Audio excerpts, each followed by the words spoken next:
WDW After Dark, now loading.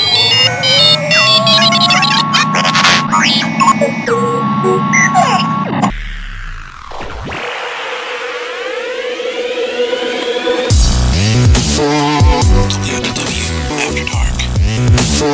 WDW After Dark. Live and uncensored. Starring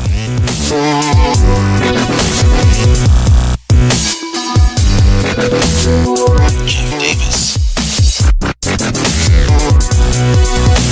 Al Jonko, Kristen Hetzel, William Hershey, and Eric Allen. WDW After Dark is live and uncensored. Call the hotline at 410-98-WDW-AD. Follow us on Facebook at WDW After Dark Webcast and Twitter at WDW After Dark. Headline news, Disney food, video games, Marvel and Star Wars. WDW After Dark. Live and uncensored. And now prepare yourself for WDW After Dark.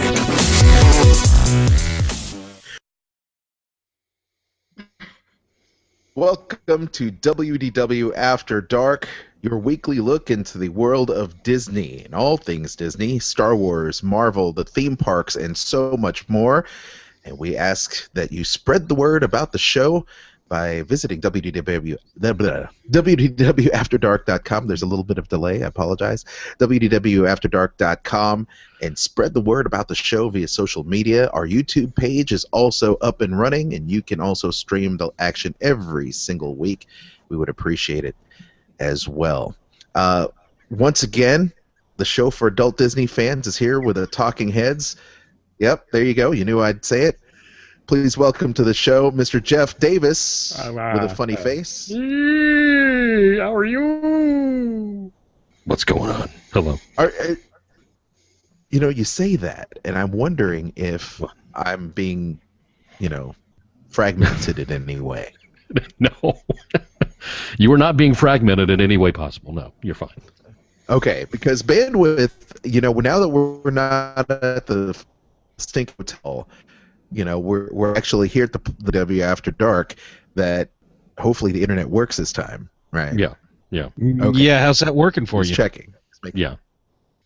It's so far so good. I mean, we had some bumps, obviously we're almost 30 minutes late because of Google but being kicked off, but hey, I'll take it. At least we're broadcasting now, right, Jeff? That's right. We are. How's your week, buddy? If you can see, honey, I'm packing boxes all week, and just packing boxes all weekend, and packing boxes next week, and making a move next week, and I'm ready to scream and just pull my hair out. What little I've got left, I'm ready to pull it out. Yeah. You look a little befuddled. Is that a word? I don't know. Befuddled a word? Yes. I'm looking befuddled. I'm going to say that at work on Monday morning. Hi. Okay, sure, whatever. Yeah. Okay. Thanks. Appreciate it. So now that Jeff is living in a van down by the river, let's go to yet another great cast member of the show, Kristen Hetzel, the Disney foodie. What's going down? Not much. Tired of cold weather. Cold weather. Yes. It's not cold. Yeah. It's cold where we It is are. up here. There's some weird freakish storm that's coming through. All Elsa's fault. Stupid Elsa. Stupid Elsa. There you Stupid go. energy. Blame Elsa. Blame Elsa. That's all right. Well, Kristen's going to have some Disney dining news, of course. As always, our resident gamer geek and mighty Marvel fanatic, Mr. Eric Thunderbeaver Allen. Hello. Howdy, sir, and how was your week? Oh, snowed in. I'm sorry, Like did a- I, befuddle you? Yes. Good. Welcome, everybody, to WDW After Dark, where the secret word of the night is befuddlement. Befuddlement.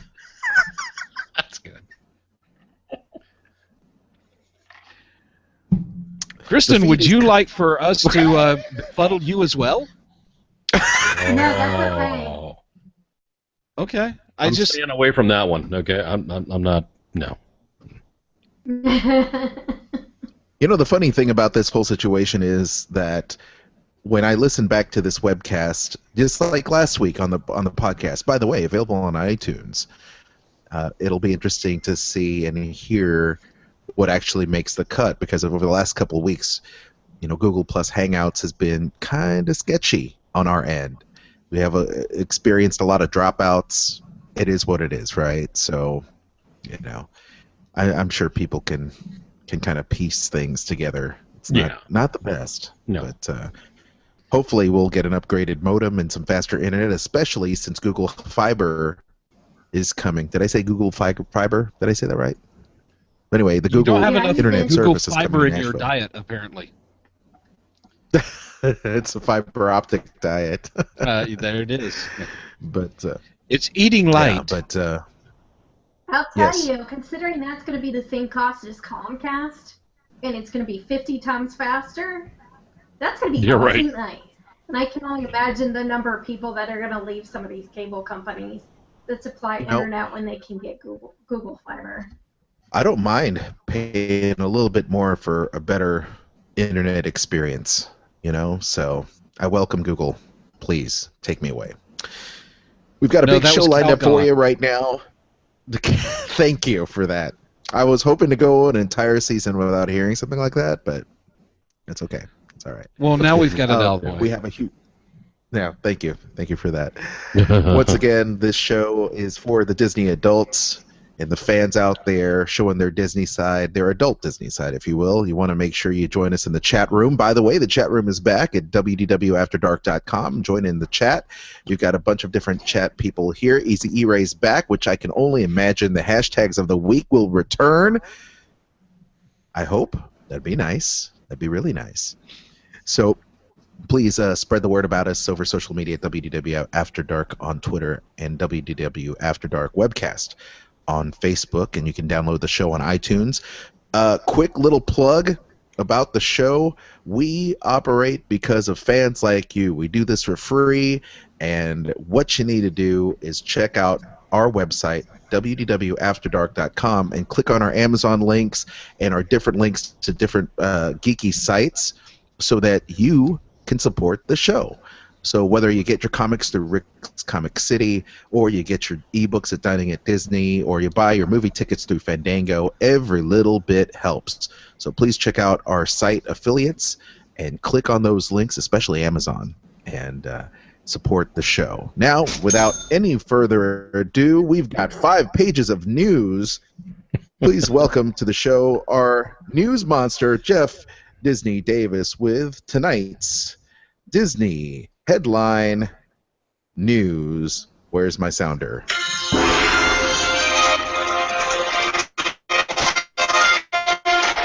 Jeff Davis. Thank you, sir. Appreciate that.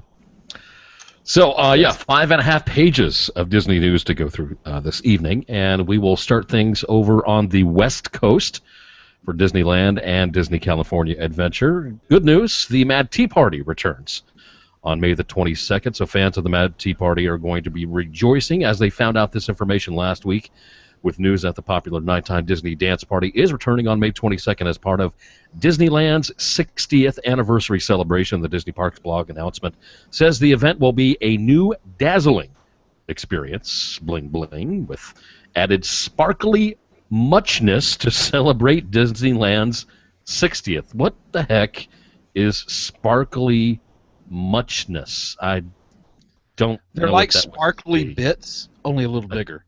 Okay, I just wasn't quite sure, but that's what they wrote down. So, the Mad Tea Party replaces Freeze the Night, which is slated to end in mid-May. It took just a week Yeah. to add the Freeze the Night overlay to the Mad Tea Party set, so it's probably safe to say that Freeze the Night will melt away, literally, by May the 15th. The Mad Tea Party debuted back in 2012 and looks to be back for an extended run. In a comment on the Disney Parks blog, communications manager Sean Slater said the Mad Tea Party will be presented throughout the Disneyland Resort Diamond Celebration. So that's fantastic news for them. And some interesting news about the flag. What's that? I said it's lame. It's the 60th anniversary. They should be doing something exciting, something new, not Something that's already been done. You'd prefer No. they be doing something more Frozen? yes, that only the stalkers and the ravers want to go to. Yeah, doing all this, craziness and, weird movements and... They have drug dogs there because they have issues with it in the park. People dropping acid and everything else, getting messed up. Yeah. It's just, to me, I think it's time for that to go. If I'm going to drop acid on a Disney park, I'm going to go through, some of the dark rides and see if the animatronics just improve. No, the perfect Disney... That's where you go, like Mr. Toad's Wild Ride. Exactly. The perfect Disney attraction to drop acid on would have been the old Journey into Imagination with Dreamfinder and Figment, because there was all kinds of wacky stuff going on in there. Yeah, and all the colors. Yeah, it had thrown you for a loop on that one. So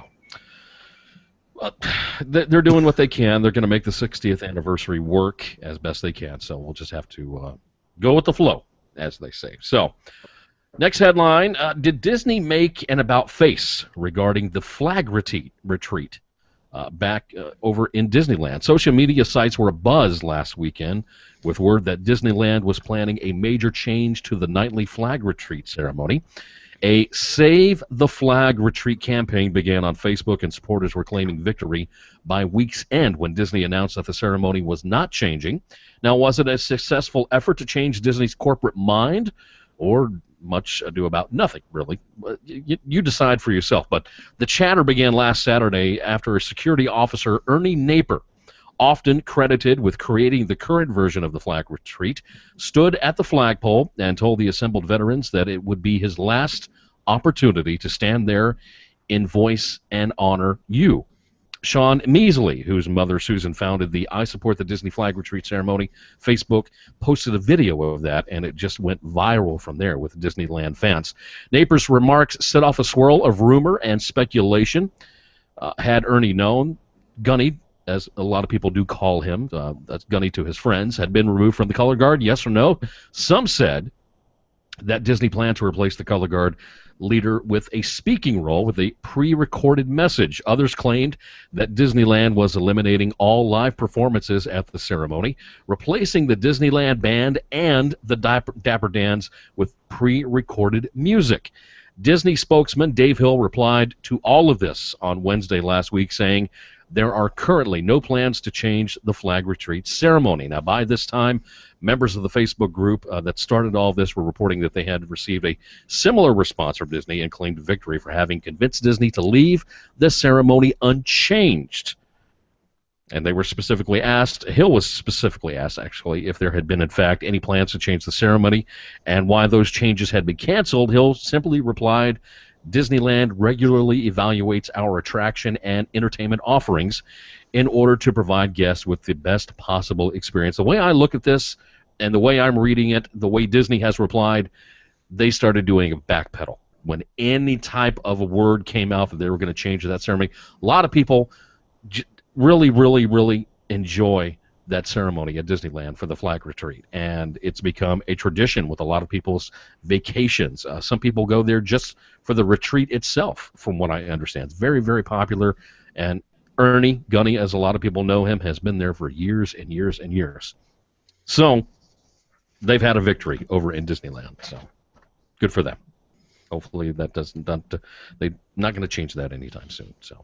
You know what, Jeff? on. That's a great story. I am tired of Disney and people in suits basically taking away live entertainment and those type of things away from what makes Disney parks special. Yeah. Like the Dapper Dans or the band or those type of ceremonies that are supposed to bring a little piece of that classic Marceline Walt Disney tradition to everybody. Can you imagine going to the park and hearing, knowing that this ceremony goes on every single day, only to be replaced with a fake band over the intercom system? Yeah. That's cheesy as hell. Look at it this way, Aljon. Imagine for just a moment The Jungle Cruise, as corny as they are sometimes, the skippers and their jokes and everything else, the skippers taken away and replaced with pre-recorded phrases that takes you through the entire attraction. It just wouldn't be the same anymore, you know. Yeah, I've got 3 words for you. Living with the land. Yeah, That's I 4 words. was thinking that as well. Yeah, I was thinking that exact Not same the thing. same. No, it's not. It's not the same. Yeah. You just had Not the that same. personal feeling on that attraction when you had somebody there, but they decided differently and replaced it with the guy saying the same thing over and over and over again. Even though there may have been some new things growing inside of the land, they didn't talk about it because it's all pre-recorded. So, a big win for Disney fans on the West Coast, definitely. DVC5571 in the chat room says, "You take all that stuff away, it's Six Flags." That's a good point. Yeah, that's very good point. There you go. Yeah. Yeah. All right. Sorry, Jeff. Go ahead. No, it's okay. Moving on to Disney World over in Orlando, a Houston, Texas family. This is a very interesting story. I love this. Houston, Texas family, including a mother, father, and 3 young children, continue a walk they started last August from Disneyland to Walt Disney World to honor a young family member who lost a battle with cancer. Last year, 8-year-old Julia Cobb passed away from Ewing's sarcoma, a rare form of bone cancer. Long before Julia passed away, the entire Cobb family, including Dad Jonathan Cobb, his wife Jennifer, and their kids Julia, Jonathan, Jenna, and Jaxie, took a trip to Disney World courtesy of the Make-A-Wish Foundation, according to Fox Orlando. The family had the best week of their lives, Mom Jennifer said, but sadly, before the family could even get back to the airport to return home from the trip, Julia became critically ill and went to the hospital, and within 24 hours, she did pass away. Very, very, very sad thing.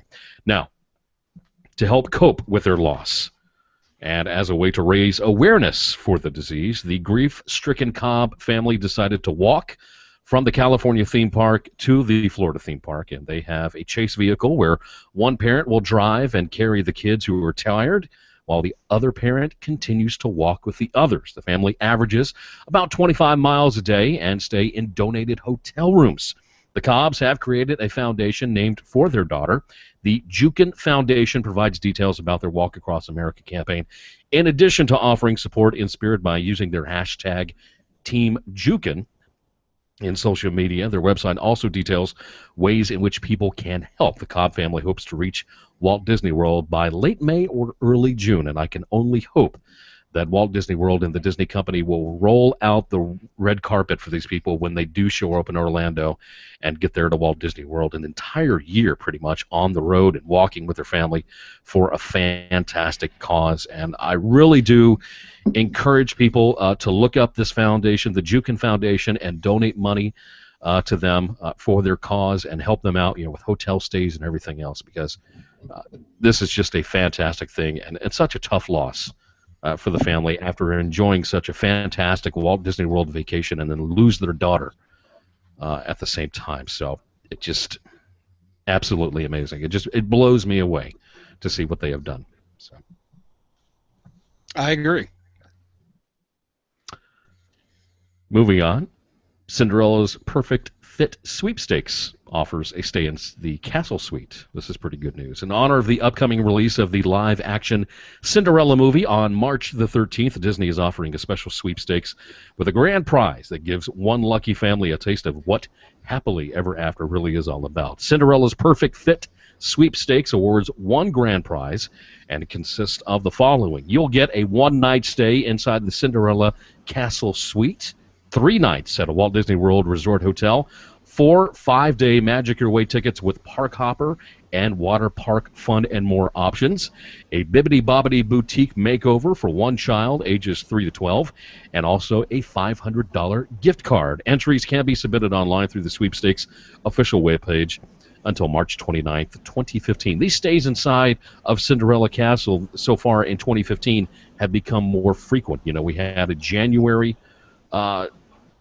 sweepstakes that gave away one stay in Cinderella Castle, and now we're getting another. So things are kind of speeding back up once again. It kind of reminds me of the old Year of a Million Dreams sweepstakes, where Families were consistently having the opportunity to get to stay over there. So if you want an opportunity with that, check out the Sweepstakes official webpage until March the 29th this year. Disney has not wasted any time whatsoever in the closure of the Tomorrowland arcade earlier this month. Construction walls are now up inside the Space Mountain gift store, with the former arcade area completely walled off along the entire length of the store.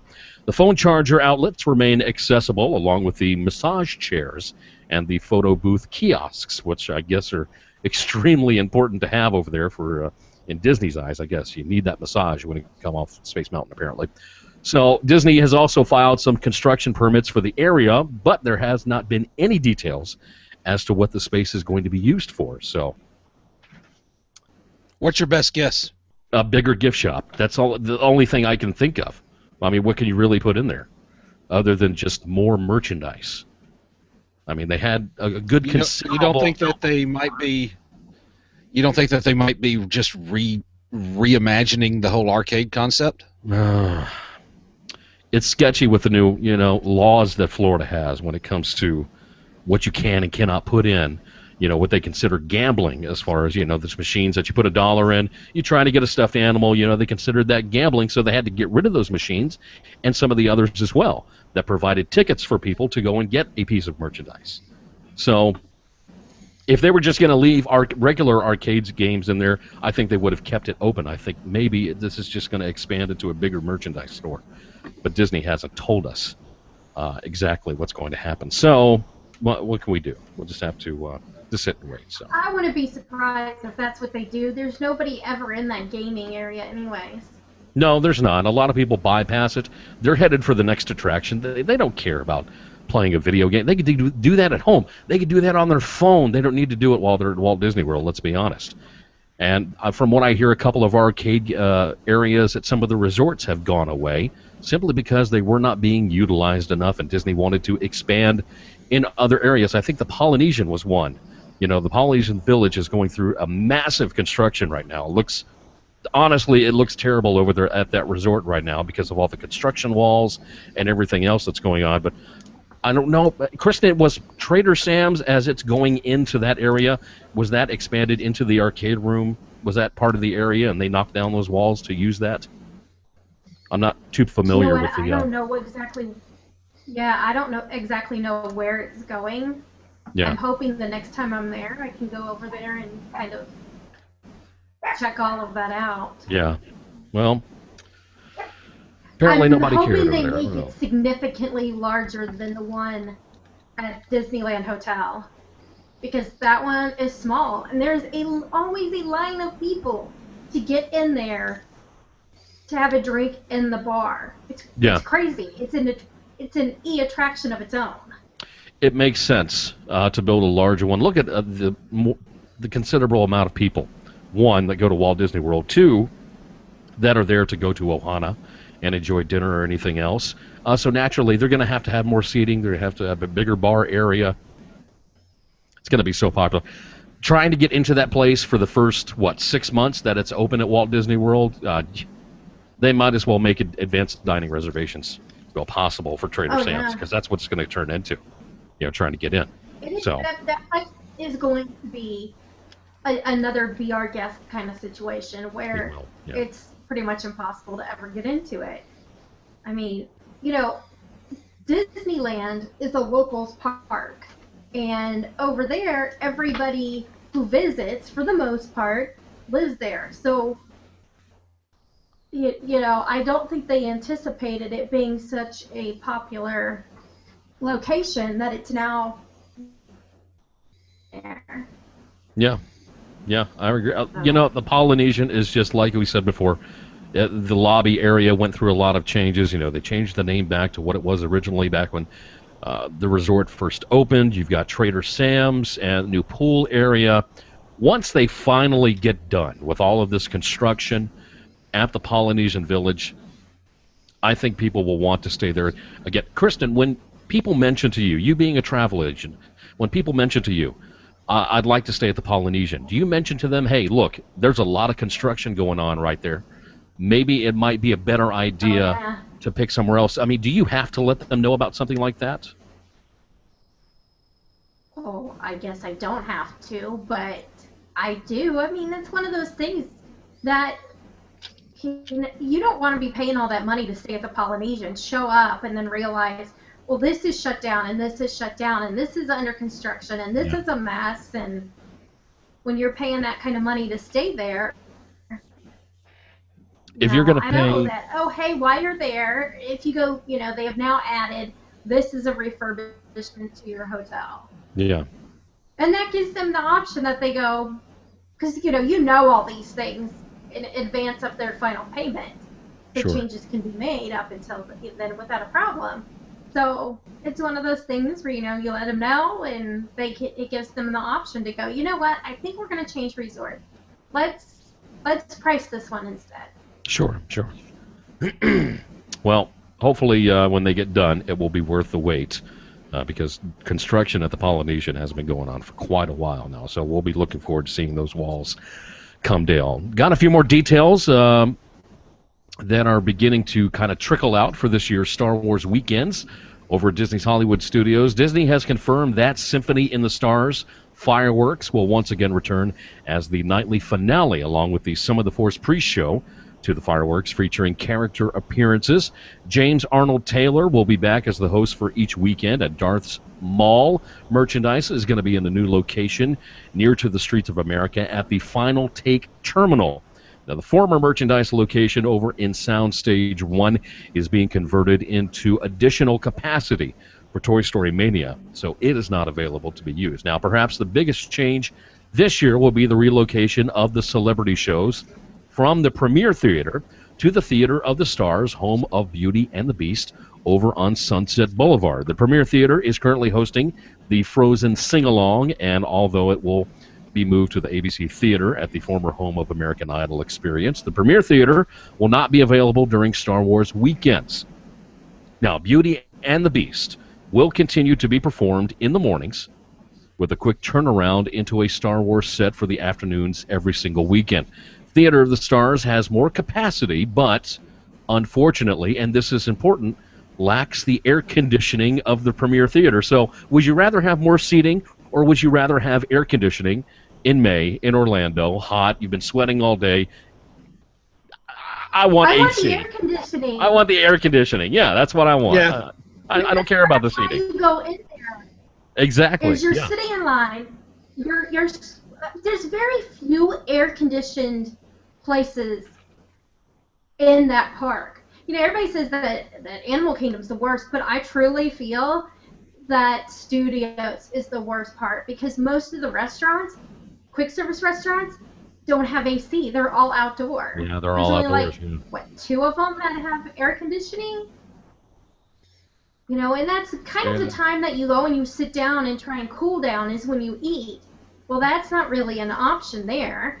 Then, you've been outside all day, you're waiting for autographs, melting to death. Mm-hmm. You want to go and cool down while watching, James Arnold Taylor or, Ashley Eckstein do one of their shows. And I'm not happy about that at all. It's way too hot. And it's in the 90s in May. It's too hot for that. Yeah, it does. I stopped dressing up because I was melting to death. It's gonna suck. It's gonna suck. And I totally want to go, and if there are a bunch of miserable people out there sweating their balls off, smelling like crap, it's going to be a horrible weekend for Star Wars fans. I mean, God bless the 501st. It's going to be out there in their stinky ass stormtrooper armor, doing their best to entertain fans, because I love the 501st. But Disney, for God's sakes, give us air conditioning. For Christ's sake, air conditioning. Just adds to the experience of your Disney vacation. Smell just pretend you're on Tatooine. It adds a lot of shit to the experience. I'll tell you that. Yeah, it does. But unfortunately, no word on which celebrities are going to be appearing for this. But stay tuned over the coming weeks. Now, dates for the Star Wars weekends and more information can be found over at JediMouseketeer.com and also over at srsounds.com. So be watching those. You're welcome. We'll be watching those to find out more information when it comes to Star Wars weekends. Aljon's definitely on top of that, no doubt about Redonkulous. it. So. Yeah. Okay. All right, so if you're visiting Disney's Hollywood Studios this week, it is your chance to do one thing you may not ever get to do, and that is pose with an Oscar ahead of this weekend's Oscars award ceremony. My Oscar Moment, located inside the Magical Disney Animation, features a red carpet, a signature backdrop, and, of course, the Oscar itself, and will be available until February the 22nd. The photo opportunity uses the space previously used for Minnie Mouse meet and greets, and during this one-week offering, Minnie has been relocated out into the hub area of the studio's park. Now, the 87th Oscars will be held this Sunday, February 22nd, at the Dolby Theater at Hollywood and Highland Center in Hollywood, California, and will be televised live on ABC this Sunday night, 7 p.m. Eastern Time for Pacific. So you can check that out. It is an actual Oscar, I will tell you that. They do have a security guard that stays there 24 hours a day. Nobody ever leaves the side of that Oscar. It stays there. It is an actual Oscar. It will not be used ever again to be presented to anybody. This was specifically made by the company who makes the statues specifically for Disney's Hollywood Studios and the Disney Company for people to get the opportunity to stand next to this fantastic award. So what they'll Crazy. probably do is take that Oscar, put it away in a closet somewhere, and then next year, when it's Oscar time, they'll do the exact same thing again. pretty much, yeah. I see what they did there. Out of all of us, who's going to get to hold an Oscar? You know, and legally hold an Oscar, give a speech and everything. None of us. Yeah, it's not going to happen. Come on. Well, I shouldn't say none of us. It could happen. You know, stranger That's things why have Oscar's happened. a grouch. Yes. Yeah, so go check that out if you're going to be over there at Disney's Hollywood Studios. All right, so in case you're worried about the measles, of course, that was a big story out there at Disneyland. Well, the Walt Disney Company is set to offer cast members at Walt Disney World with free MMR vaccinations. The Florida Department of Health says, while there have been no confirmed measles cases in Florida residents, we have seen confirmed cases in visitors, some of whom who were evaluated by Florida healthcare providers but not tested or diagnosed. Now, by offering the free vaccinations to cast member, Disney is assisting in keeping Florida measles free.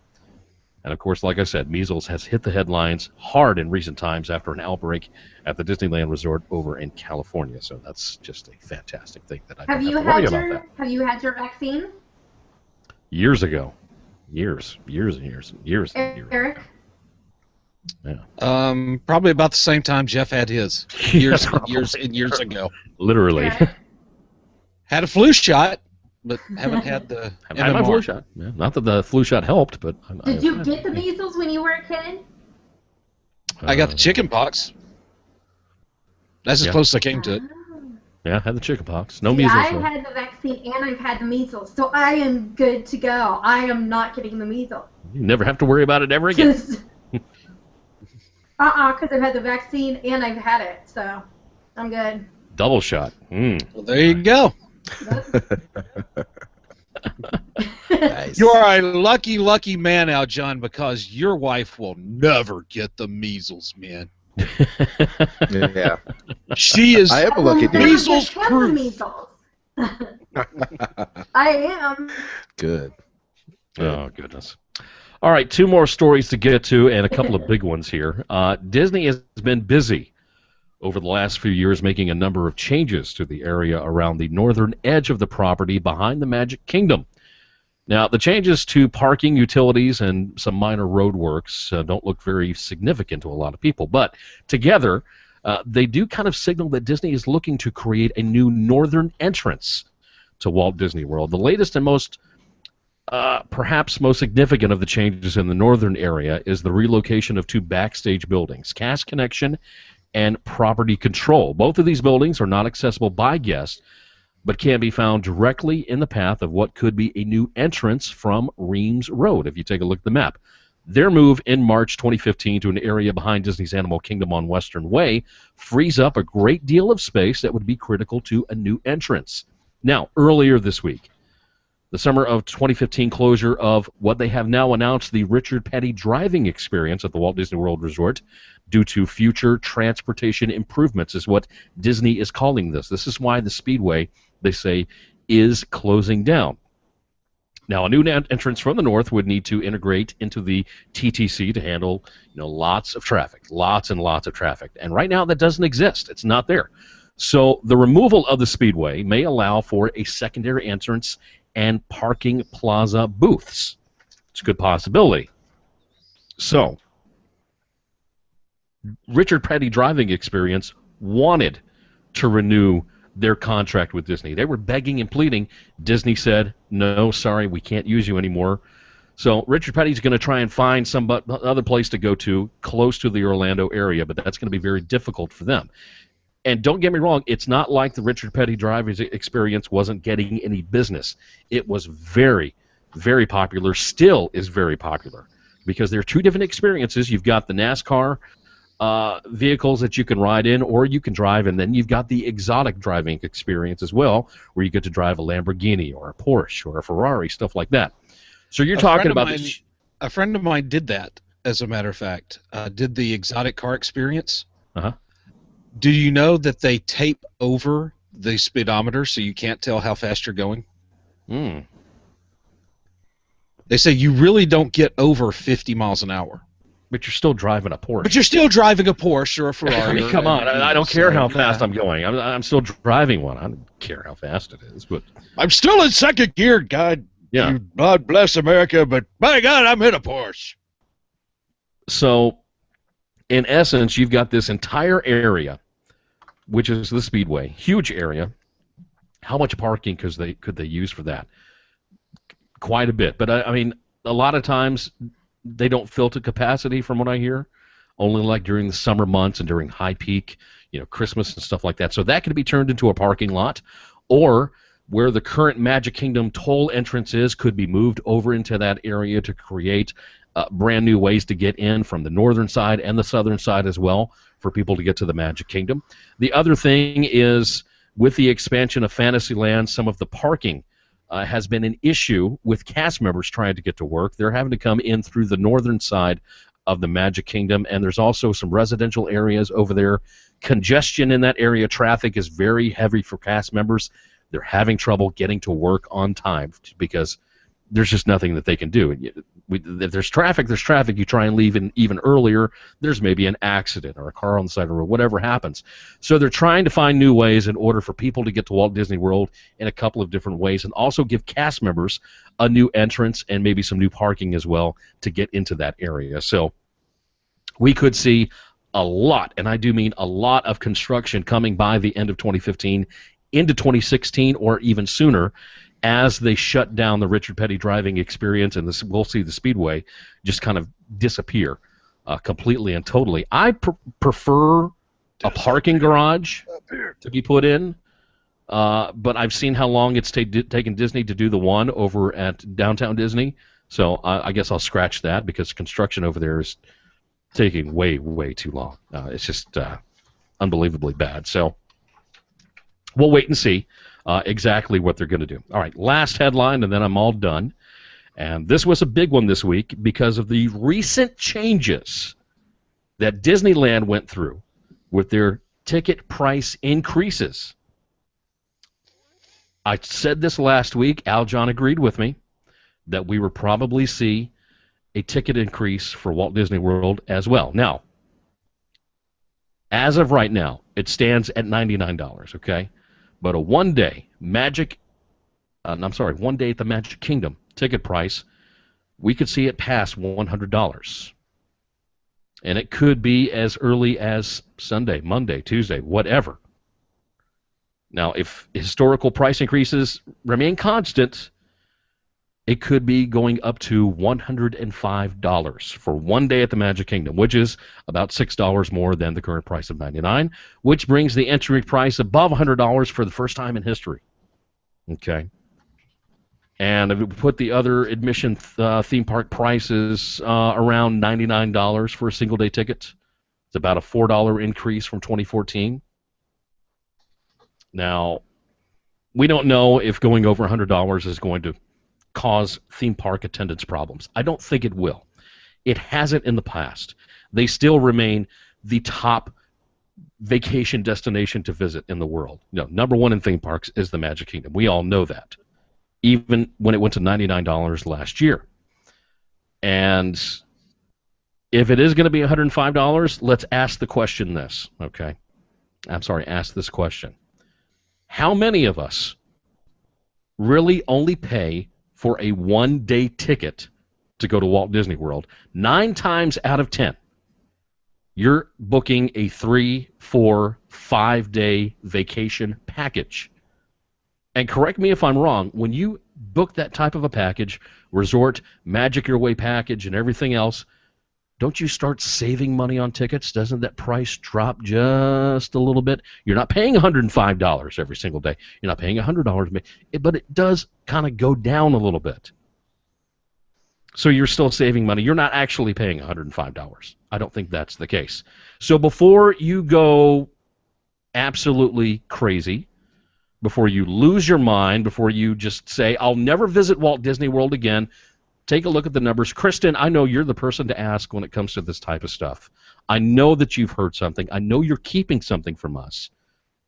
Is $105 going to happen this weekend, the end of the month? What's the story? You've got to know something. You're in the know-how. You know what? Disney has not leaked that information to us. What? Come on. Sometimes cast members will leak stuff like that. And that's how it gets out there. Somebody hears it from a cast member with things like that and shares it, but I haven't heard anything officially from Disney. I wouldn't be surprised. It's been around February, March, or around August that they've always done price increases. So yeah, it was last year they only did one, right?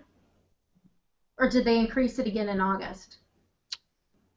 It was August. I'm trying to think. I think it was August. Yeah, pretty sure it was.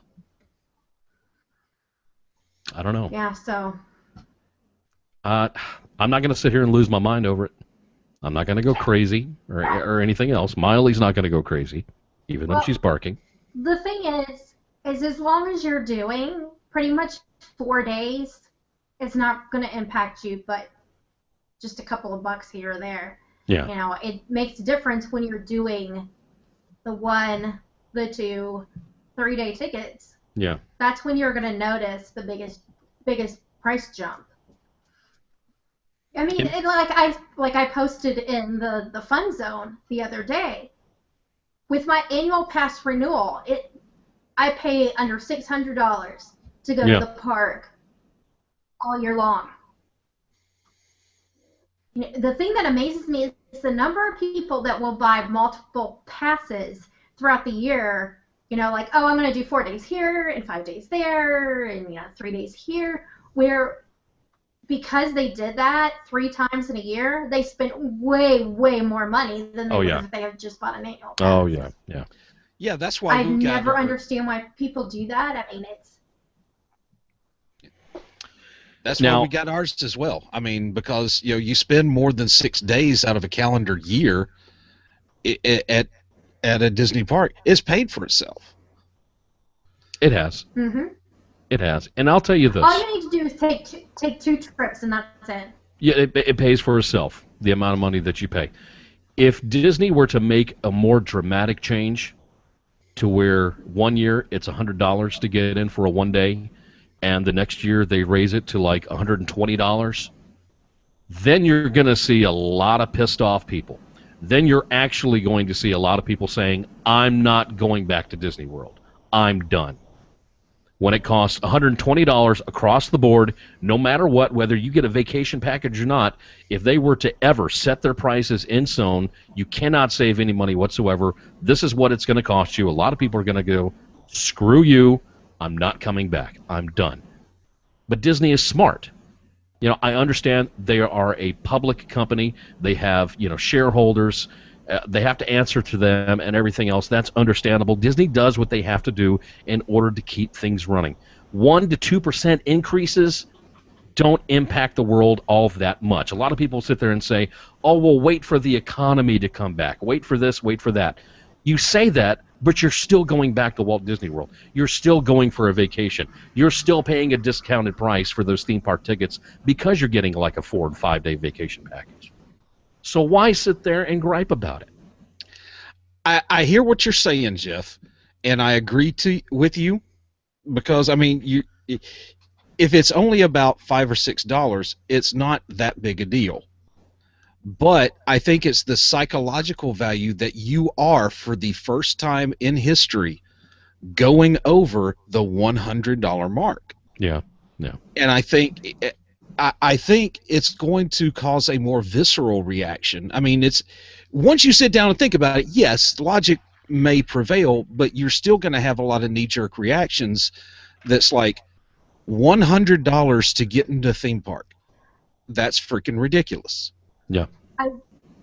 I will say the one thing I think that Disney has done to itself and is doing to itself with its ticket prices is you have people who have, like my parents.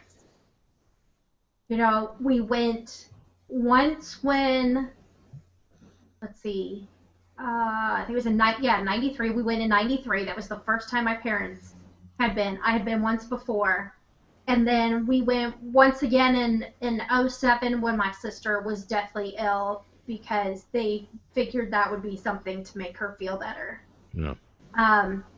But those ticket prices, my dad has said, like, no, I am never going again. It is ridiculous that anybody would pay that. You're going to lose out on people who aren't diehard Disney fans or have children that they want to give that extremely magical experience to. Yeah. You're going to find just the average person who might have been thinking about doing Disney is going to say no, because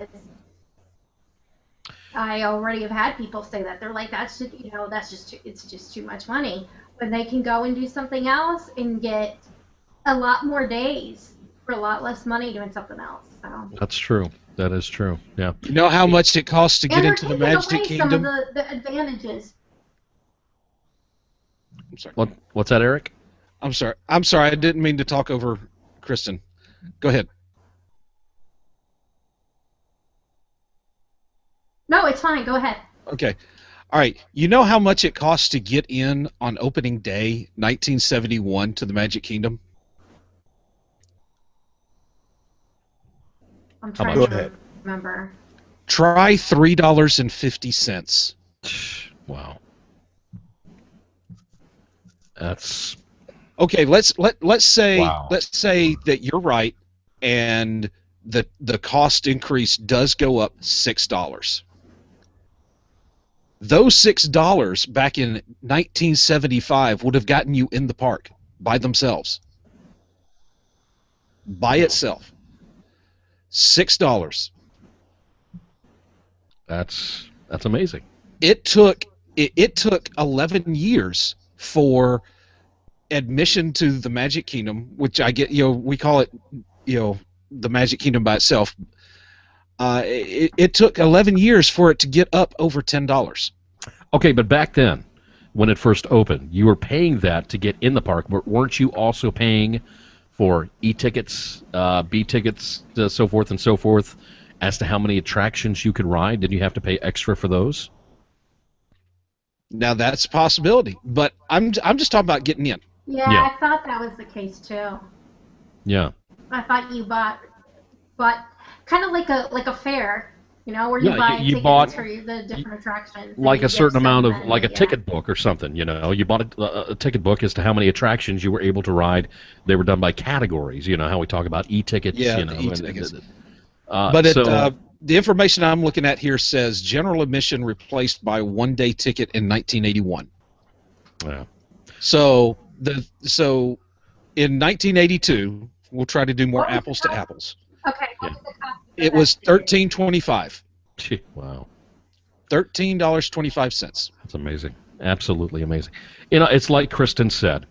If you want to be smart about it and you're the type of person who's going to be visiting Walt Disney World more than once a year, like 2 or 3 times a year, buy the annual pass. Get more than your money's worth out of the annual pass because you're also getting discounts at the same time at various locations. Now, it used to be that being an annual pass holder only got you like 1 or 2 discounts, but nowadays it's a little bit better. It probably could improve a lot when it comes to annual pass discounts at Walt Disney World. Don't get me wrong, okay? Not that there's an abundance of them right now, but you do get some. But if you're the type of family that is like me and you may only go once a year, buying an annual pass doesn't do you any good. Save that money. So we will wait and see what Disney is going to do, what their final cost is going to be on their increase for the year of 2015. And then when it happens, make up your own decision. You can be pissed off. You can go, I'm not visiting Walt Disney World anymore. Or you can just be that person who says, you know what, we don't go out to eat an extra time for the next 6 months. Or we don't do this. We make a sacrifice and we still go to Walt Disney World. We still have a fantastic time. We'll just wait and see what happens. And that'll be it. Those are your Disney Park headlines for this week on WDW After Dark. All right. Thank you, Jeff Davis. I appreciate that. Before we go into our second part of our program, let me go ahead and restart this feed because we're getting a lot of delay, and we'll be right back. Don't go anywhere. In fact, if you're watching the live show right now, thank you so much. Be sure to go to our YouTube page, youtube.com/WDW After Dark. You can find the link on our website at wdwafterdark.com if you happen to get lost. So please bear with us. We're going to go ahead and restart the feed for part 2 of our program. So don't go anywhere. We'll be right back. I'm receiving some sort of transmission. Routed through the main system. Routing. Looking to take a Disney vacation or cruise? Contact Kristen of MagicalJourneysVacations.com. Magical Journeys is an authorized Disney vacation planner. Kristen will get you the best price available and continue to search for deals until the day you travel, taking the worry out of planning your fantastic vacation. Kristen can help plan your dining reservations and answer any questions you may have. She'll even send you maps from the parks. So contact Kristen of Magical Journeys for your next cruise or Disney vacation. Contact Kristen of Magical Journeys at MagicalJourneysVacations.com. So what are you waiting for? Book today at MagicalJourneysVacations.com. Wow, that sounds great. I want to go. Well, you can't. Why not? Because we have to stay at our posts and keep rebel scum like him out. Book today at MagicalJourneysVacations.com. Crisis for the geek kind. Top geek officials admit they underestimated the hipsters' defense capability. Join the geek revolution and save the galaxy. Geeks from all over the globe are joining up to fight for the future. They're doing their part. Are you? Want to know more? Join We Be Geeks and the Geek Revolution and save the world. Service guarantees citizenship. Listen to We Be Geeks podcast on iTunes and Stitcher or online at WeBeGeeks.net. We Be Geeks, your voice for the Geek Revolution. Want to know more? Welcome back to part 2 of WDW After Dark. I'm glad you enjoyed those little sponsorship partnership breaks. Once again, we are streaming worldwide live from our website at wdwafterdark.com via Google Plus Hangouts on air. You can also see us on YouTube. And right now, we're going to continue on with our great Disney news. Miss Kristen Hetzel has got Disney dining and travel news for you. Kristen, what's going down? Okay, travel news. Jeff is eating chips. But he's eating during the dining at Disney break.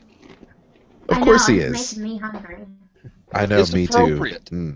It's background music. Go ahead. You sure?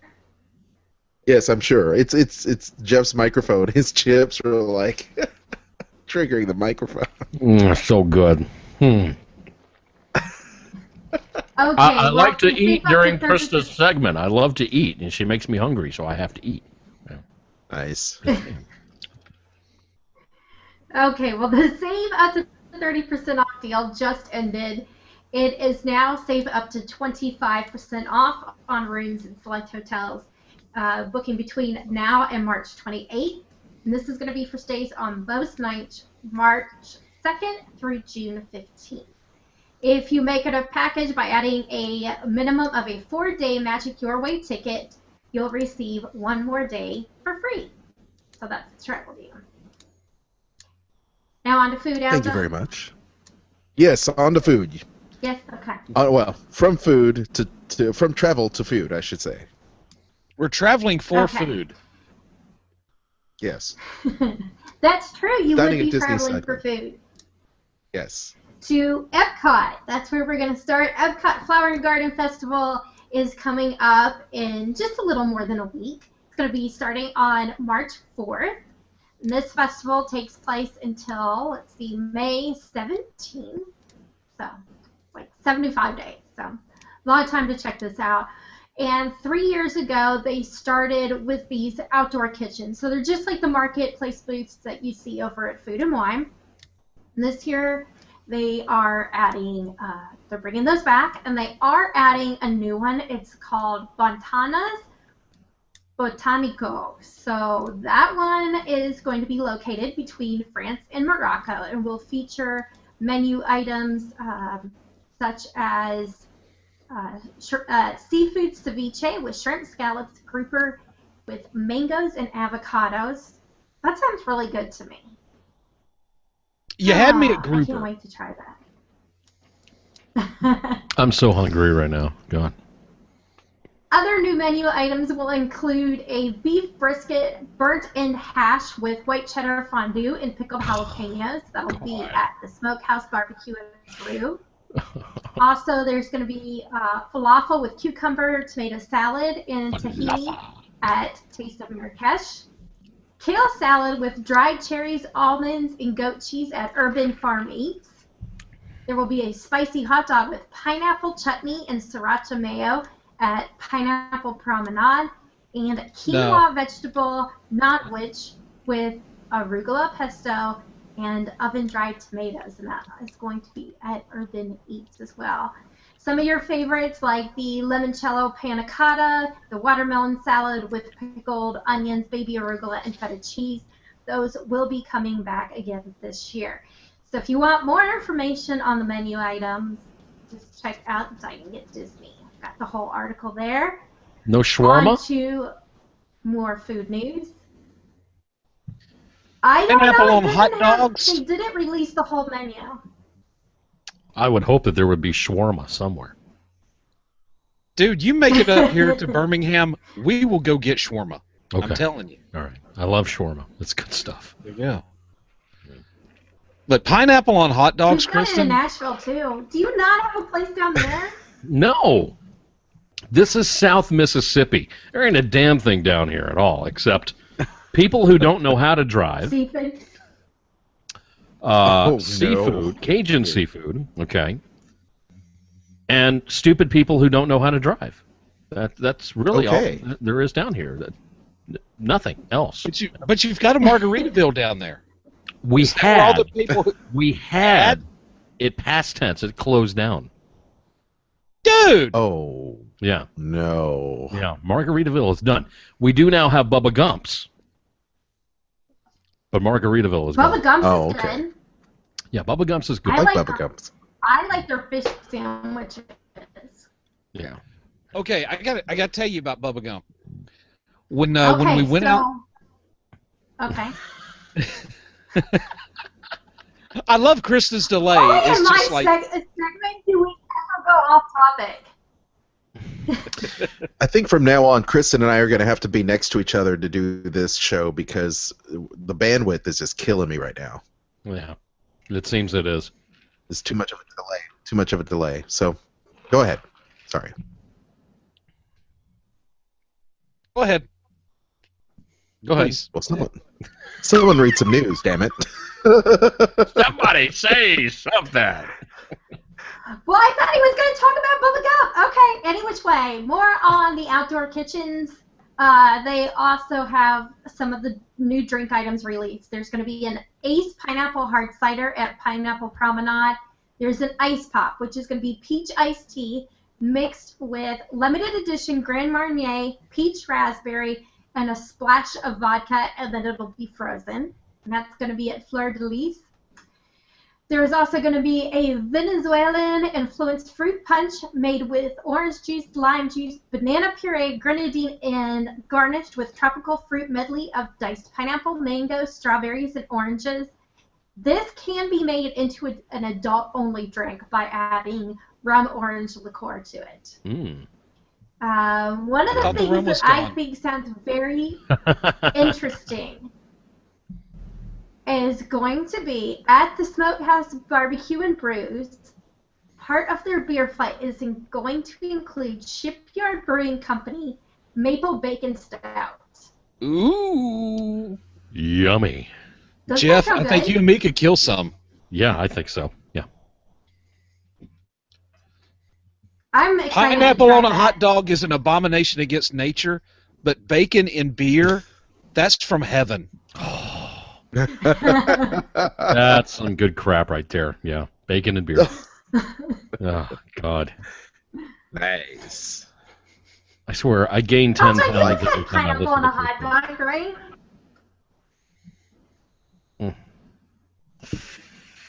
Good stuff.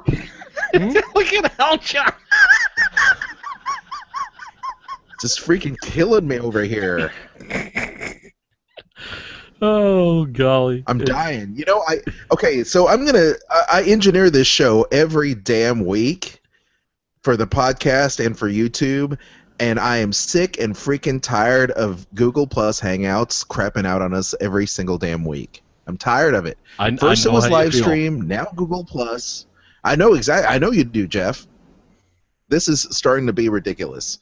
I have to ask our fans out there, if you're listening via YouTube or through the podcast or the Weeby Geeks Network, what do you want more? Do you want the video or do you want the audio? Because apparently the internet doesn't want us to have it explode.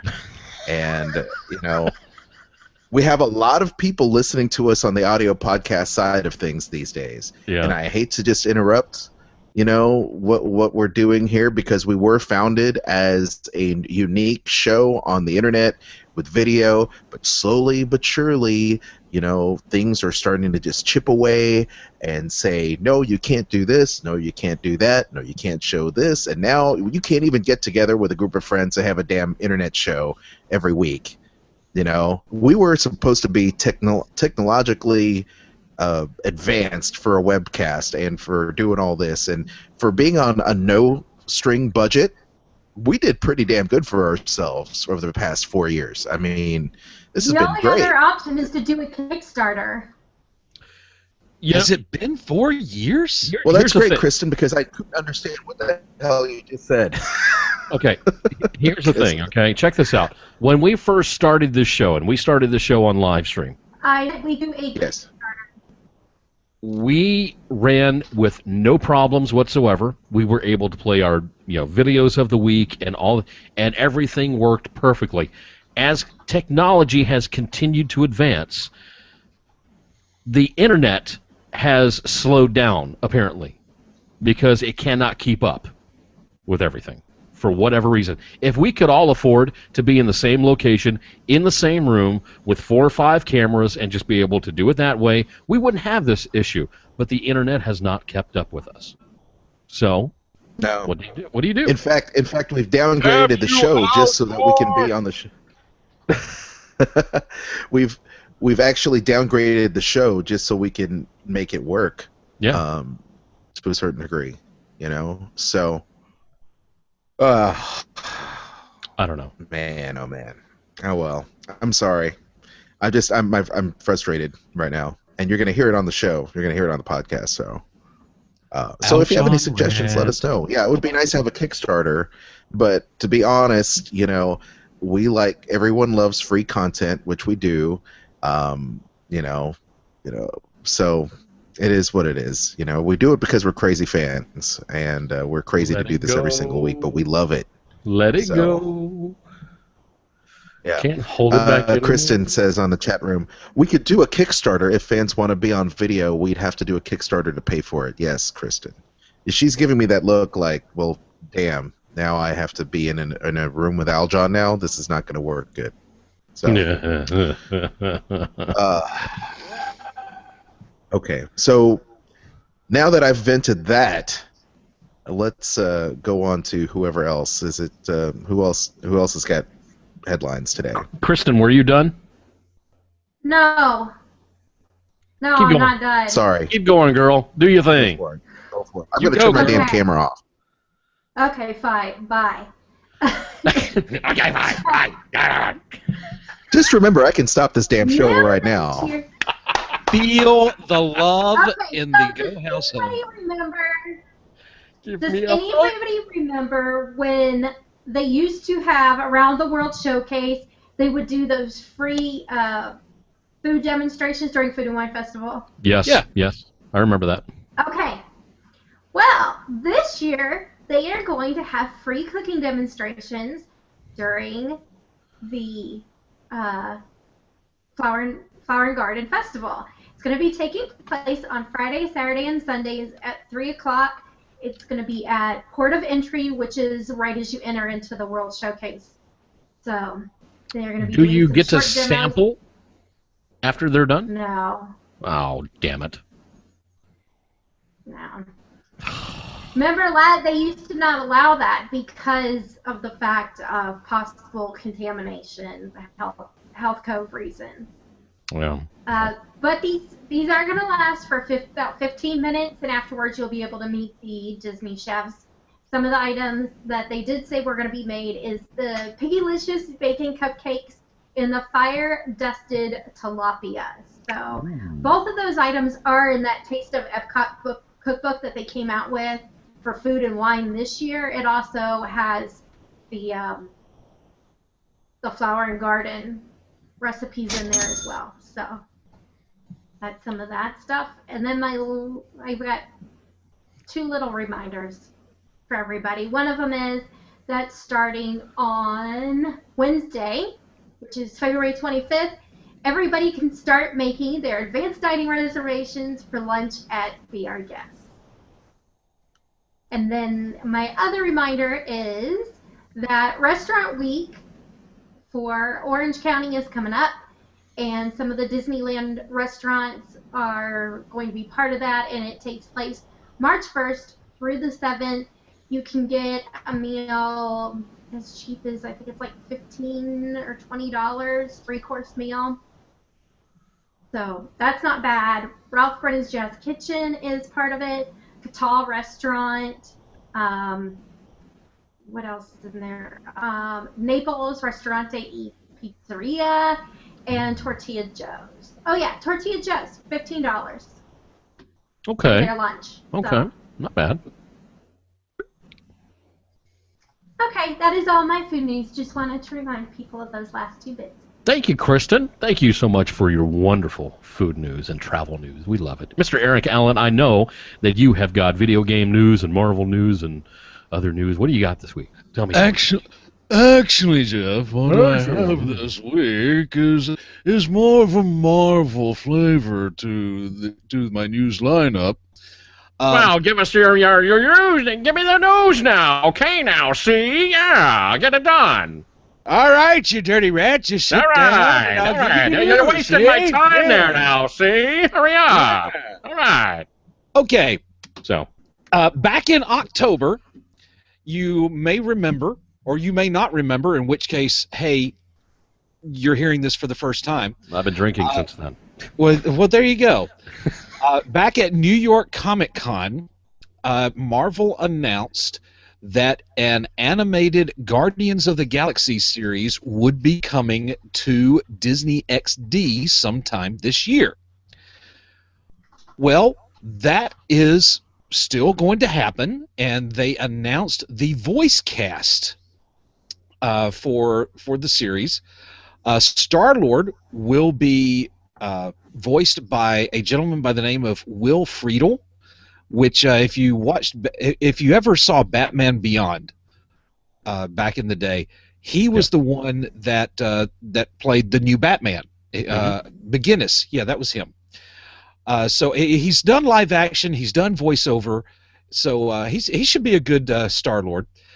David Sobolov. That's how you pronounce his name. A lot of O's in his last name. Seems that way. Yeah. He will voice Drax. He also voiced Drax in Marvel's Avengers Assemble, Marvel's Ultimate Spider-Man, and Marvel's Hulk and the Agents of Smash. And he really does sound a lot like Dave Bautista. Which is on Netflix, by the way. Yes, it is. I've started watching the Marvel's Ultimate Spider-Man. I'm kind of liking it. It surprised the heck out of me to hear Clark Gregg actually voicing Coulson.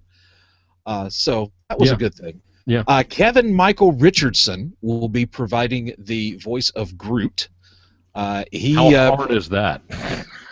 Well, it's the simplest roles I've ever. He doesn't say anything other than. Yeah, but it's all in the inflection.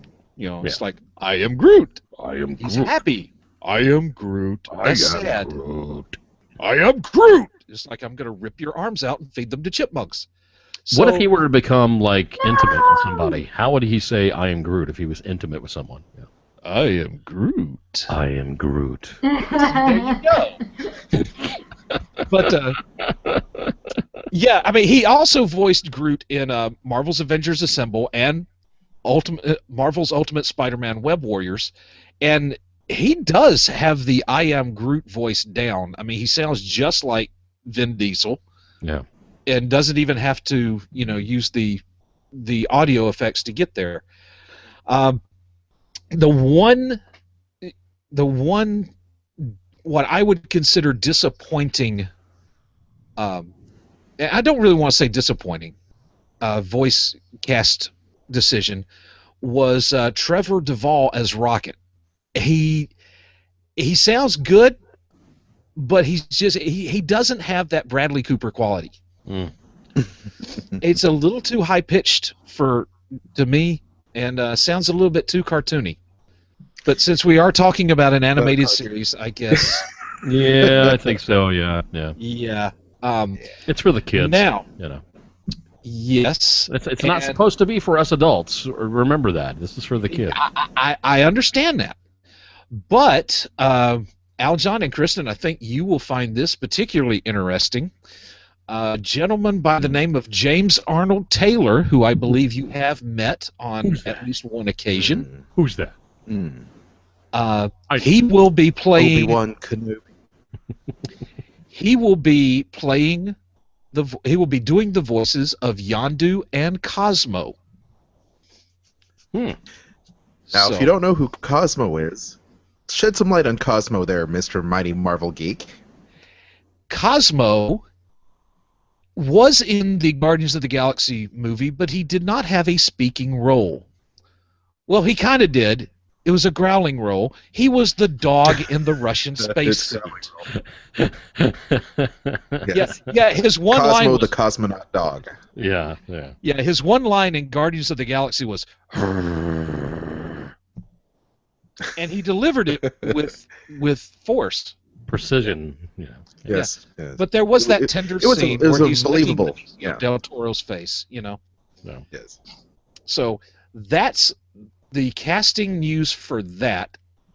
Now, there are some new additions to the cast of Marvel's AKA Jessica Jones. You have, Ek Darville from the originals and Power Rangers RPM. Nice. Yeah, I don't know if I was ever a Power Ranger on TV. I don't think I'd ever put it down on a resume. I just I tell you what. You know what? These guys, they get a lot of recognition. There are some hardcore Power Ranger fans out there, and they show up at a Comic-Con or anything else that they've got lines upon lines. Exactly. okay. Especially big-time stars. Yeah, the original Power Rangers, man. Wow. Oh, Yeah. Jason David Frank. I mean, it's amazing trying to get an autograph from that guy.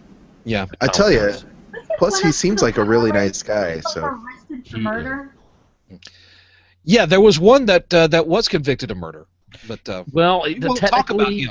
He has not been convicted. He was detained and he was released. He has not been convicted. Yeah, So, that's are you allegedly, saying that okay, just that's- because you did it doesn't mean you're guilty? yeah, there's a lot of contributing factors from what I hear. All right, Okay. so let's stick to the facts. Allegedly. Okay, allegedly, Oh, reportedly, whatever. this former Power Ranger actor, Ika Darville, he plays Malcolm, who is listed as a neighbor of Jessica's, whose own journey will intertwine with her quest in a surprising way. You also have Erin Moriarty, who's known for being in The Kings of Summer and Red Widow. She plays Hope, a young girl who becomes a client of Alias Investigations. And then you have Will Trevall, also from Red Widow and All Saints, playing a NYPD cop who takes protect and serve very seriously. Now, let's see. Did you know, this is another little thing, it's not on the story that I'm reading from right now, but it was on another one. Luke Cage is going to be starring in AKA Jessica Jones. So I'm wondering, because, you know, he is getting his own Netflix series, I guess, after Jessica Jones comes out. Are we going to see Jessica Jones in Daredevil? Because you got Daredevil coming out first, and so if you like introduce Jessica Jones in that, and then say, oh well, here's her series, and you introduce Luke Cage in Jessica Jones, and he gets his own series, then you introduce Iron Fist in Luke Cage, and then he gets his own series. You see the pattern here. So and I'm then just, at the very end, all four of them are going to be the defenders of Hell's Kitchen. yes, they will. I'm very confused That's right right. now. I'm very confused. It's Why is okay. that? That'll pass. It's just like if this person does this, then this person can do this, and then this person can do. I mean, You're introducing Well, you know- the star of the next series in a series. how do you keep up Just with like all this just like crap? Iron Man. Gee Just whiz. like Iron Man. Well, you caught up with the Avengers, didn't you, Jeff? Yeah, I caught up with the Avengers, yeah, but I mean, there's just so many sub characters to sub characters to sub characters, which lead Well, into that's the exactly main what happened in the characters. Avengers. You had I mean, you had Iron Man or the Hulk into you had Iron Man into the Hulk being introduced in Iron Man. Then from the Hulk you had Iron Man, then Captain America, and then all Yeah. those other things leading. So it's the whole breadcrumb theory. You're going to have one little breadcrumb leading to the other one. I'm just leading an to the idiot. big- I can't help it. So, Jeff, here's how I keep up with all the Marvel characters in the Marvel Universe. The Marvel Wikia app that's available Yes. for iPhone and Android. I'm just Hey, a sorry Jeff. individual. That's all. Well, there you That's go. free. It's free. There's your video game tie-in for the night. There you go. It's free. Oh, it's Free it's app, free. okay. Nice. Okay, and other casting news, we have Or you an can just listen to additional the Mighty cast Marvel member Geeks for- podcast. well, you could do that. That Yes. also is free. Free. I like free. Free. Free. The Hashtag Hollywood free. Reporter is That's right. reporting that Deadpool's feature female lead and romantic interest has been cast. Mm-hmm. And if I was to mention Firefly and Serenity Oh. and Homeland We and lost it. Gotham, would Morena Baccarin's face or name kind of Oh yeah. pop into your head? Oh yeah. It would in a heartbeat. Yeah. I got to say, Haley Atman is my celebrity crush now, but Morena Baccarin's been there. Yeah. She's been there, and she could be there again. But she is reportedly cast as Deadpool's romantic interest. She is joining Ryan Reynolds as Deadpool, also joining T.J. Miller, Ed Skrein, and Gina Carano. Hmm. Now the film is also going to feature an X-Men, the X-Men Colossus, but the guy who's been playing Colossus in the X-Men movies, Daniel Cudmore, he's confirmed he is not going to be playing him. Now this movie is going to be directed Uh-oh. Okay, that's all right. Dan, We just lost like some people. that. And Just like that. just like that. Yeah, just Video gone. feed locked up on us. We're going to get Eric right back. Hold on. We'll have him. We're riddled with horrible video today. In the meantime, song and dance with Al John Go. That's okay. In the meantime, I don't know where Eric was, and now my computer won't invite anybody. Oh, that's good. Stupid computer. Let's get him back. Well, it doesn't help that everybody has been iced in for a week, and all anybody's been doing is getting on the internet and using up all of the bandwidth. Yeah, that's true. That's Yeah. not helping at all today. Damn the snow. Damn the ice. I mean, what else is there to do when you're trapped at home? Oh, there's a couple things here and there. Yeah, just a few things. I'll tell you this, in 9 months, the hospitals are going to be very busy. I will say that.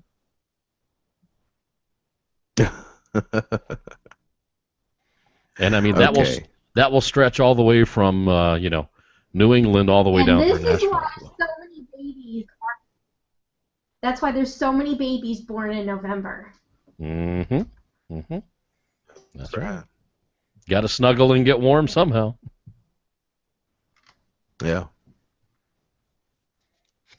Yeah, I'm trying to get Kristen to, get her mic situation happening because, she's got this crappy mic and the other mic that I have for her is not wanting to pick up properly.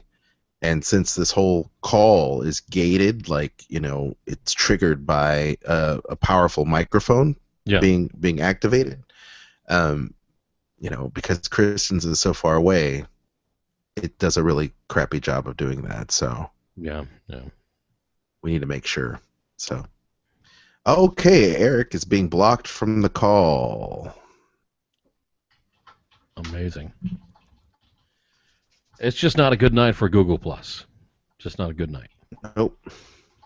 Remember the days when we used to have problems with Skype? I'm sure we'd still be having problems with Skype.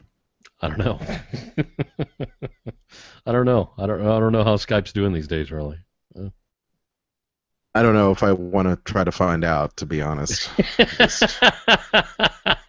I just don't know. Yeah. I just don't know. I don't blame you. Okay, But, that was rather bizarre there. Yes. All right, there you go. No, So now we're I'm talking along, and all of a sudden I get a screen message that says one of the participants removed you, and I you did. can't rejoin a video call if someone blocked you. Nope. I threw you out because you got locked up. Well, dude, that was rude. Okay, mean, so here we go. um, Sorry. So where Okay, was now, I? I don't know. You were talking about the casting for the Matrix chick. Oh, for Deadpool. All right. Yes. Deadpool, yes. Yeah. Yes, and Miranda Baccarin is not the Matrix chick, dude. She was. Oh, in I'm Arm. sorry. Yeah. I'm sorry. Wrong show. So Wrong you're talking show. about the girl from V and Gotham. Yes. And Firefly. Yes, go for it. Yes. Mhm. Yes. And there you Firefly. go. Okay, go ahead. Yes. All There right. we go. But And take two. Yes. the big news of the week, at least from Marvel, and I really hate that we're not going to be talking about this on tomorrow's Mighty Marvel Geeks, because it just now came out today, and we record the show on Thursday nights, so it always happens. We have something come along just after we wrap up. Now, what is it, you may ask? Well, I'm glad you asked, because Marvel Studios head Kevin Feige was doing an interview with Superhero Hype, and he was asked to hypothesize about what he would do with various Disney properties if they gave him control over anything he wanted. Now, his response was, quote, I don't need to hypothesize about what I would do with various Disney properties if that gave me control over anything I wanted. It's happening. It's coming in 2017, and it rhymes with schmargoyles.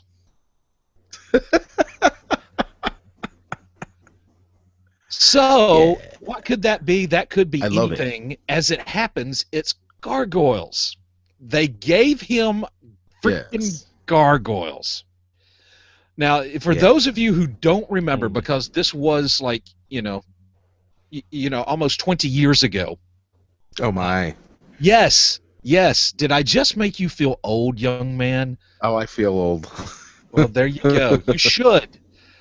Gargoyles, the animated series from Disney, ran for 78 episodes between 1994 and 1997, and it told the story of several gargoyles who, they were back, in this story, they're creatures that turn to stone during the day, and they come alive at night, and they protect humanity. And this particular clan was protecting a castle in Scotland from about 1,000 years ago, and they were put under a curse that they should remain in stone, asleep, until the castle rose above the clouds. Well, fast forward to 1994, and there's this guy by the name of David Xanatos who, he's like got more money than most third world nations, and he decides, I have a skyscraper in Manhattan, and I want to top it off with a medieval castle.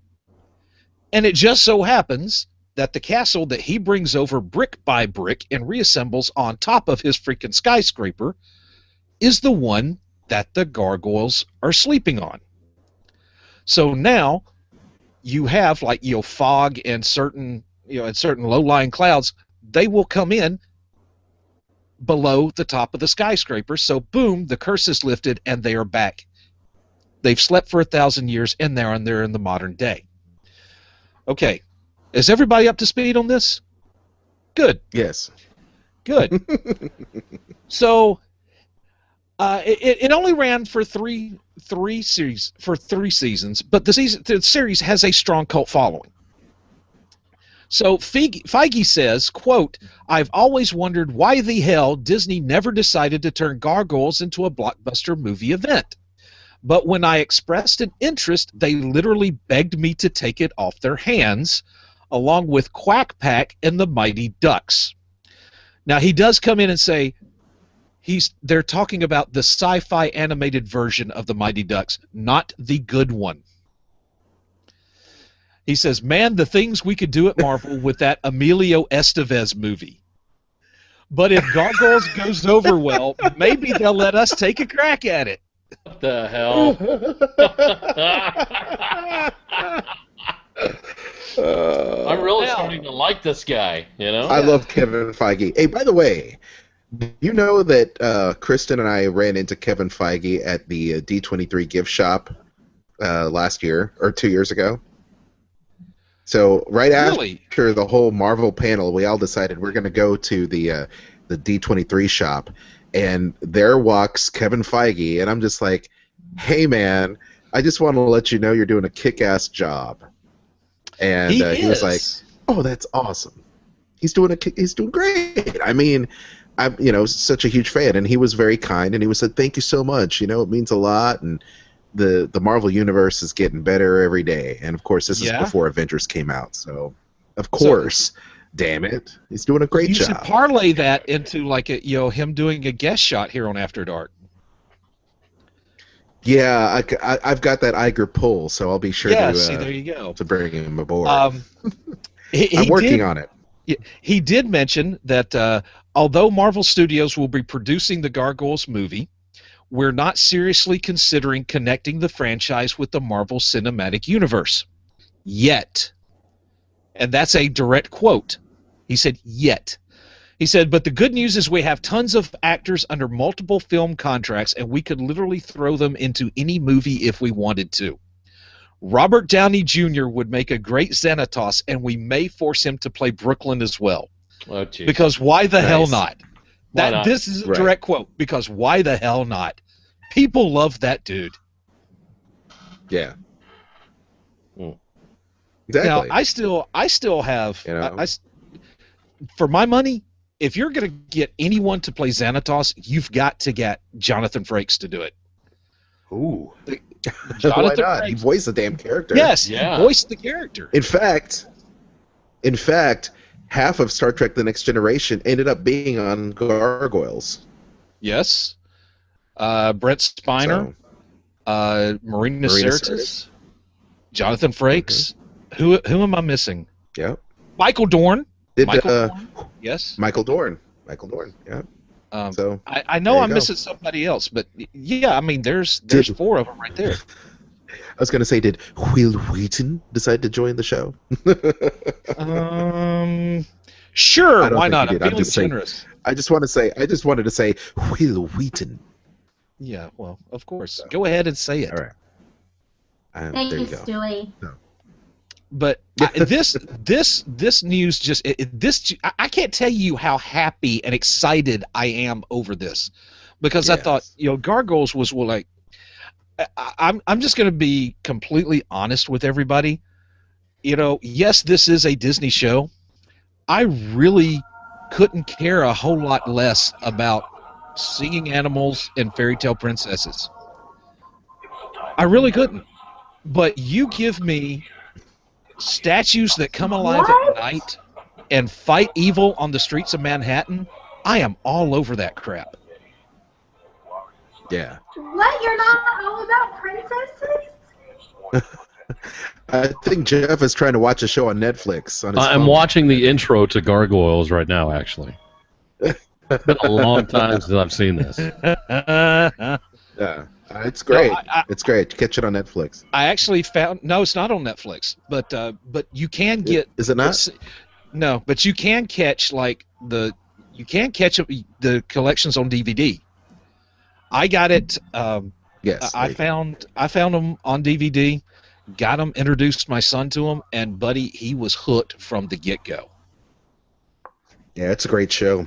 It's Totally. one of the best non-fairy tale projects that Disney has worked on, in my opinion. And there were so many great this afternoon shows. I mean, that was great. Obviously, we're also big fans of Quack Pack and Yeah. Darkwing Duck and all of those other heck yes. series. But Gargoyles definitely is a great geeky show for sure. The So. gummy bears. Gummy Bears. Okay. Gummy Bears was Disney a Afternoons tailspin. making resurgence. Yeah. Tailspin. Oh, come on.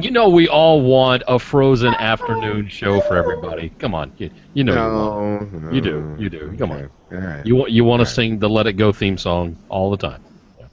Well, No. just so you know, there's a really interesting thing I posted. Since we can't do the top 5 videos of the week, I did post a couple Deadpool videos on the WDW After Dark Facebook page, which have hundreds of hits, by the way. Thank you. Sweet. I just posted them right before the show, and one of them is Deadpool singing with Elsa. So I'll just leave it at that. Wow. So, Wow. yeah, it's really good, and it's like a 15-second video, so it's funny. So. Yeah. That's No, that's great news, Eric. Thank you for that Marvel news. I appreciate that. Marvelous news. The marvelous Marvel news, yes. So we have a couple Star Wars related items to talk about tonight, and we'll make it really quick. Jeff once again hit up Star Wars weekends, which is going to be excellent.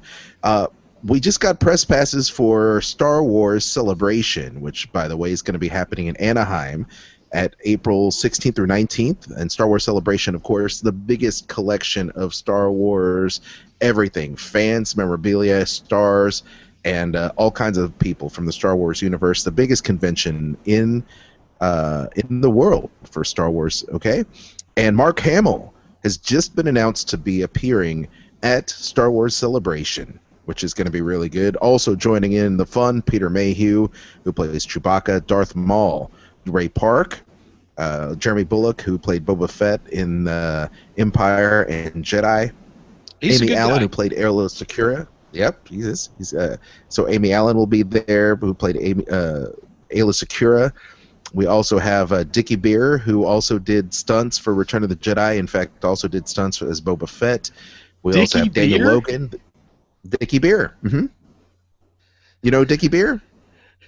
No, Or do you dislike his name? that's just a name that at the same time sounds all kind of wrong and just cool as hell. Well, I love that yeah, name. That's well, fantastic. Yeah. Well, Dickie Beer has also, by the way, been at Star Wars weekends over at the Walt Disney World Resort. So Dickie's a good dude. Also, Daniel Logan, the young Boba Fett, is on the show. Tim Rose, who plays Admiral Akbar, is on the show. Orly Shoshan, who played Jedi Master Shak Ti, who I had a chance to meet at C2E2 last year, is going to be there. Also, Matthew Wood, the voice of General Grievous, is going to be there. You also know that Carrie Fisher, Princess Leia, will be making an appearance at Star Wars Celebration, along with Kathleen Kennedy and J.J. Abrams, who will be opening the entire shindig once again, Star Wars Celebration, Anaheim Convention Center, April 16th through 19th, and I am going to do my best to be there. I know Ryan Hurley, who's an occasional guest here on the show, will be covering it for Jedi Mouseketeer. It's going to be a lot of fun, and it should be a great time for all. And we're also going to be covering C2E2 that's going to be coming up here in the next few weeks. I am going to do my very best to get one of the main men in all of pop culture, a very specific interview with Stan the Man Lee, who happens to be there, and I'm going to work so hard to get him on this show in some capacity. Dude, So, how it's awesome in the would works. it be to get him on here, or even just get get him to do some station IDs for us? How cool would it be to Well, hear that is Stan the the point. Man? Yeah, For heaven's sake. for the moment. Okay, so having said that, Jeff, you were saying that you met Stan Lee at your Comic-Con. What happened? Okay, so walking down the street, and as we were headed to I think we were going to get something to eat, something like that. I can't remember. But out of the corner of my eye, as we're passing by the convention center, I see somebody standing near the doors, just two people. And I look over, and there's Stan Lee, just standing there waiting for his transportation to go back to the hotel. And I did not hesitate whatsoever to walk over to him, say hello, and got the opportunity just to talk with him for a couple of minutes while he waited for his taxi to show up. And it's like me and Eric were talking about when the feed kind of cut out a little bit. How do you go about going through all the questions that you want to ask Stan Lee while interviewing, but only have time to ask maybe two or three? How do you put all that together and only get so much out of it? That's going to be a tough interview. I'll be honest with you. It really is. I don't know what I'd really say. If you had one or two questions to ask, it's hard, you know? Yeah. That's a really good thing to think about. I had never really thought what I would say to Stan Lee other than, Mr. Lee, thank you for being a part of my life. We're not worthy. We're not worthy. I don't know what I'd say. say. What do you say to a legend like that? You know? Yeah. I mean, it's like if Walt Disney were to somehow holographically appear as an apparition or on a piece of toast. I don't know. What would you say? On a piece of toast? Yeah, what did I don't know. If he appears as a holographic projected on a piece of toast, I'm going to look down and say, "Would you like some butter, Mr. Disney?" I mean, let's be honest here. There have only been a handful of people that have made such an impact, whether it be pop culture, history, or whatever. Stan Lee is one of those people. Mm-hmm. And a lot of times when you visit these Comic-Con conventions, your interaction with him lasts 30 to 45 seconds. Mm-hmm. But when you're given the opportunity to actually sit down at a table, Stan Lee is paying attention to you and you only. It would not surprise me if anybody were to freeze up and go, I got to be honest with you, Mr. Lee, I don't know what to ask you because I literally have so many questions as to why you decided to do this. Why did you decide to name Spider-Man Spider-Man? Why did you whatever? You know, it's very tough. And when I met him, it was just simply a walk up. I shook his hand, and just expressed my pleasure in everything that he has done and everything that he has ever been a part of. And he, you know, is very receptive, very gracious, a very humble man, and actually cuts a few jokes here and there and everything else. But it was just like meeting anybody else on the street, but it's Stan Lee. You know, I have the answer to your question, Jeff. What's that? I would ask Stan, out of all the stories and characters you have ever told, what story has Stan Lee have yet to write that he would like to write? Ooh, that's a damn good question. Yeah.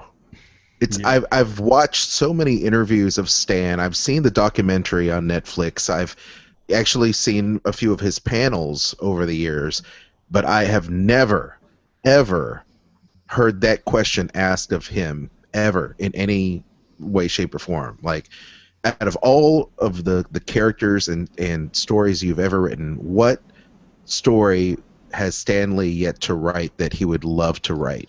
And that is, I think, a question worth asking, because you can find out about Spider-Man, you can find out about the Fantastic Four, you can find out about how he came upon all those, but, you know, it's like, if you had the opportunity to talk to, and this may be something we save for next time on the show, what Disney, you know, celebrity, whether it's George Lucas, you know, Bob Iger, living, someone that's living, if you were to ask them, you know, a question, one question, what would it be?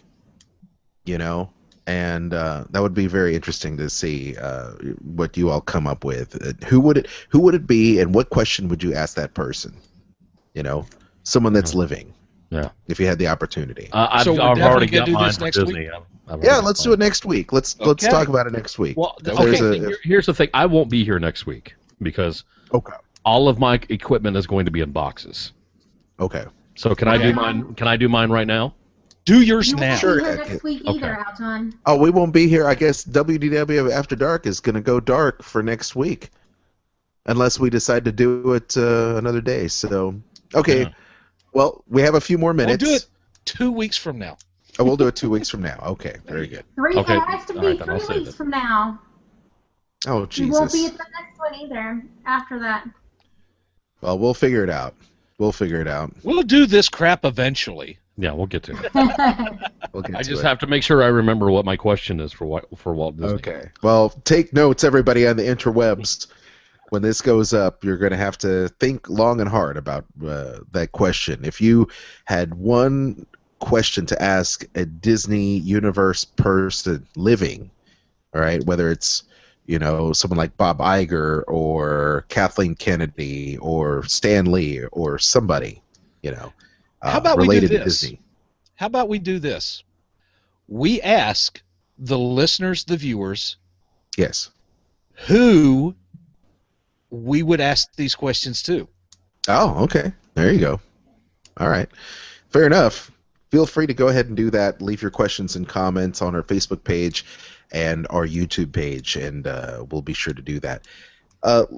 Let's wrap things up. You know, that's pretty much it. Thank you so much to everybody for bearing with all the technical difficulties we've had over this Google Hangout. We do appreciate it. And thank you so much for everyone that has said we want to do the Kickstarter for you all to get better bandwidth on the show. Hey, that's great. What I would appreciate more is by you do this, book your next Disney or Universal trip or cruise with Kristen. That'll definitely help. Number 2, use our links to do your shopping. If you're doing Amazon, if you're wanting to get costumes for the kids before they go to Disney, or even for yourself before you do any of those Halloween parties, or you do, you know, all that other stuff, the Bibbidi Bobbidi Boutique, which is overpriced, go ahead and get your Disney princess costumes and your pirate costumes at Halloween Express. That, once again, helps us out. So anyway, We've got the podcast, we've got the iTunes, we've got the YouTube.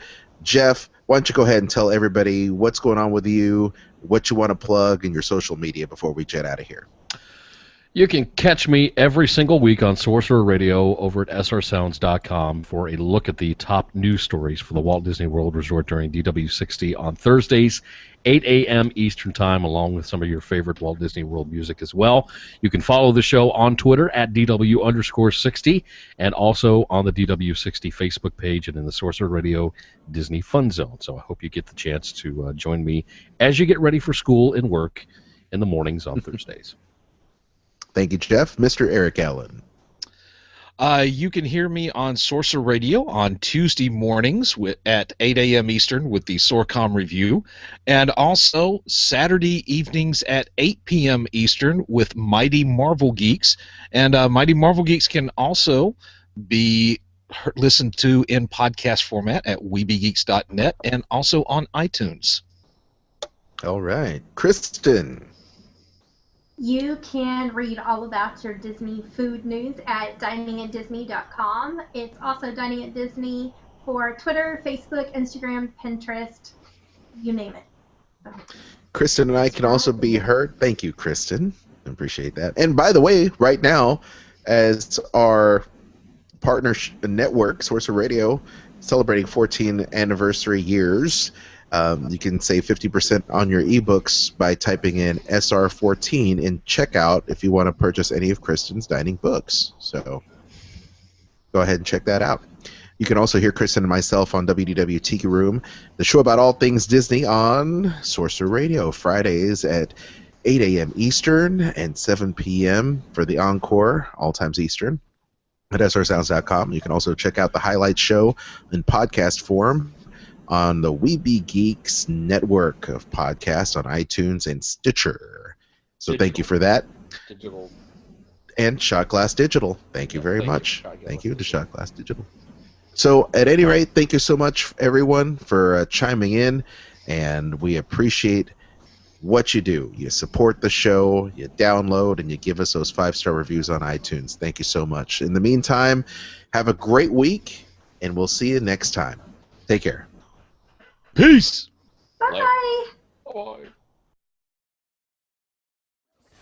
The new sound of Sorcerer Radio, version 3.0. Sorcerer Radio presents the Sorcerer Radio app version 3.0. We have the technology. Check out our brand new Sorcerer Radio app for all iDevices as well as Android devices. Better, stronger, faster. Streaming Disney music 24/7. App highlights include a new broadcast window that shows you what you're listening to and what's coming up next. Hot dog! Multitasking so you can listen to SR as well as perform other tasks on your iPhone. Gorge! Listener access to all of our daily shows. The new interface, a new buffered stream, auto reconnect when signal is lost, visual EQ, pause, rewind, and scrub features. My goodness. And the new SR info area. Get your virtual Disney World fix today with the new Sorcerer Radio app version 3.0 from Sorcerer Radio. Be careful with that. It's extremely dangerous. srsounds.com.